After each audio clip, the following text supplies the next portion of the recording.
بسم اللہ الرحمن الرحیم۔ السلام علیکم ورحمۃ اللہ وبرکاتہ۔ ایک سوال آیا ہے کہ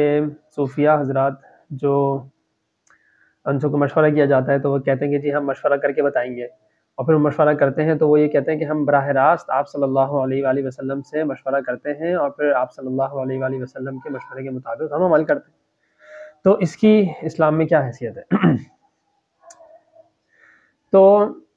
قرآن کریم میں مشورے کے حوالے سے آتا ہے کہ وَأَمْرُهُمْ شُورَىٰ بَيْنَهُمْ،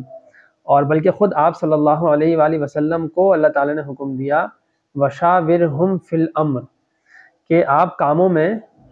مشورہ کریں صحابہ سے، یعنی اللہ کے نبی کو حکم دیا جا رہا ہے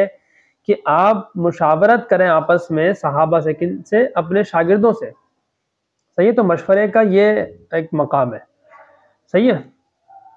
اس کے بعد پھر صحابہ بھی آپ صلی اللہ علیہ وسلم کی وصال کے بعد، یعنی اللہ کے نبی جب اس دنیا سے تشریف لے گئے، اور صحابہ، اب صحابہ ہیں بڑے اس میں پھر ٹھیک ہے بڑے صحابہ ہیں، لیکن کیا صحابہ سے یہ بات ثابت ہے کہ آپ صلی اللہ علیہ وسلم سے وہ خوابوں میں مشورہ کرتے تھے؟ یا بعض بزرگ کہتے ہیں کہ جی ہم خوابوں میں نہیں، ہم تو بیداری کی حالت میں مشورہ کرتے تھے۔ تو کیا خوابوں میں یا بیداری میں آپ صلی اللہ علیہ وسلم سے مشورہ کرنا صحابہ سے ثابت ہے، تابعین سے ثابت ہے؟ ٹھیک ہے، یعنی کوئی، یا اللہ کے نبی نے کوئی حکم دیا ہو کہ بھئی میرے جانے کے بعد بھی میرا تم سے تعلق رہے گا، اور میں تمہیں خوابوں میں آؤں گا اور خوابوں میں سمجھاؤں گا، خوابوں میں مشورہ دوں گا، تم مجھ سے مشاورت کرنا، بھئی ان چیزوں کا طریقہ نبی نے سکھایا ہوتا اگر دین میں کوئی حیثیت اس کی ہوتی تو۔ بلکہ اللہ کے نبی نے فرمایا ترکت فیکم امرین، میں تمہارے درمیان دو چیزیں چھوڑ کے جا رہا ہوں، کتاب اللہ و سنتی، اللہ کی کتاب اور میری سنت۔ یہ تھوڑی کہ میرے خواب اور میری بشارتیں اور میری زیارتیں چھوڑ کے جا رہا ہوں۔ اللہ کے نبی کہتے تھے کہ اللہ کی کتاب اور میری بشارتیں، یہ چلو میری سنت بھی اور میری بشارتیں بھی، میری زیارتیں بھی، میرے مشورے بھی جو میں تمہیں خواب میں آ کے دوں گا۔ جب اس طرح کی کوئی چیز دین میں نہیں ہے تو ایک اصول ہے کہ دین میں کسی چیز کے جائز ہونے کے لیے دلیل کی ضرورت پڑتی ہے۔ مثال کے طور پر اگر میں نماز کی ایک مثال سمجھنے کے لیے آسان ہے تو اس لیے نماز کی مثال دے رہا ہوں۔ فار ایگزامپل کہ نماز کے اندر 2 سجدے ہر رکعت میں، میں ابھی عصر کی نماز پڑھتا ہوں اور عصر کی نماز میں 2 سجدوں کے بجائے ہر رکعت میں 4 سجدے کروں، اور مجھ سے کوئی کہے کہ بھائی آپ تو غلط کر رہے ہیں، نماز تو نہیں ہو رہی آپ کی،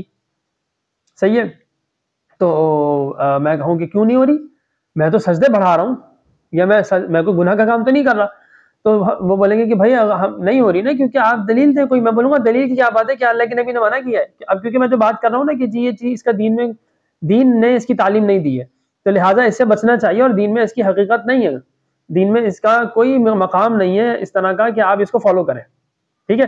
تو پھر یہی مجھے پتہ ہے جوابات یا باتیں کیا آتی ہیں، باتیں یہ آتی ہیں کہ اللہ کے نبی نے کیا منع کیا ہے، اور یہ تو بزرگوں سے ثابت ہے، اور یہ بھائی بزرگ کی عقیدت، ان کا مقام اپنی جگہ، ان کی عظمت، ان کا مرتبہ اپنی جگہ، میں کسی بزرگ کا نام ہی نہیں لینا چاہ رہا، نہ کسی بزرگ کے اوپر کوئی کرٹیسزم کرنا چاہ رہا ہوں، کرٹیسائز کرنا نہیں چاہ رہا، تنقید نہیں کرنا چاہ رہا، ان کو اوپر کوئی میں حکم نہیں لگانا چاہ رہا، کچھ برا بھلا نہیں بولنا چاہ رہا، کیونکہ ہم نے اپنے بڑوں سے یہی سیکھا ہے اور یہی طریقہ ہے دین کا بھی کہ بھائی کسی کے اوپر اس طرح سے، خاص طور پہ جو بزرگ ہو، بڑا ہو، تو اس کے اوپر اس طرح کی تنقید کرنی بھی نہیں چاہیے۔ تو اب وہ اتنے بڑے بڑے بزرگ ہیں تو میں ان کے متعلق کچھ نہیں کہنا چاہتا، تلک امۃ قد خلت لھا ما کسبت ولکم ما کسبتم، بھائی وہ ایک امت تھی گزر گئی، ان کا کام وہ جانے، اللہ جانے، میرے لیے وہ عمل ہے جو میں کر رہا ہوں۔ تو میں اگر ایک عمل کر رہا ہوں تو مجھے لازمی ہے کہ میں اس کو قرآن و حدیث میں چیک کروں کہ آیا یہ حکم ہے یا نہیں ہے۔ تو نماز میں اگر میں 2 سجدے کر رہا ہوں تو دلیل آپ کے ذمہ نہیں ہے کہ میں آپ سے بولوں کہ بھائی کیا اللہ کے نبی نے منع کیا ہے 2 سجدے کرنے سے ہر رکعت میں؟ تو اب آپ مطلب خود یہ عجیب سی بات رہے گی نا کہ میں اگر منع کرنے کی تو باتیں ہو ہی نہیں سکتی، دین میں کوئی بات آ رہی ہے تو ہونے کا ثبوت چاہیے ہوتا ہے، ٹھیک ہے، کسی چیز کے عمل کے ثابت ہونے کے لیے دلیل چاہیے، ثابت نہ ہونے کے لیے دلیل نہیں چاہیے، کیونکہ کسی چیز کے عمل ہونے کے لیے، کسی چیز کے وجود کے لیے دلیل چاہیے ہوتی ہے نا۔ تو اسی طریقے سے اگر یہ چیزیں جو خوابوں میں یا بعض کہتے ہیں کہ جی بیداری میں بھی ہوا ہے، تو اس پہ بھی میں انشاءاللہ بتاؤں گا کہ وہ بیداری میں کیا ہوتا ہے، اور سائنٹیفکلی بھی سمجھاؤں گا کہ کیا ہوتا ہے۔ تو خیر یہ اس کی شرعاً اس کا کوئی یہ حجت نہیں ہے، یہ کوئی دلیل نہیں ہے کہ جی ہمیں حضور نے مشورہ دیا۔ بھائی ہو سکتا ہے حضور کی زیارت تو ہوئی ہو، لیکن اس کے اندر جو آواز اور جو مشورہ اور جو ساری چیزیں ہیں وہ اس میں شیطان کا عمل دخل ہو، اس کا بہت امکان ہے۔ اس لیے شریعت بالکل پاک صاف، اور اللہ نے بالکل اس کی حفاظت رکھی ہے، اور اللہ نے اس کو بالکل اس طرح سے رکھا ہے کہ اب اس کے اندر کسی چیز کی آمیزش نہیں ہو سکتی۔ تو یہ تصوف کے راستے سے بعض اوقات ہو رہی ہوتی ہے، لیکن سیدھی سی بات یہ ہے کہ شریعت میں اس طرح کے مشوروں کی کوئی اوتھینٹسٹی اور کوئی حجت، کوئی اس طرح کا مقام نہیں ہے، ٹھیک ہے۔ جزاکم اللہ خیرا کثیرا واحسن الجزاء۔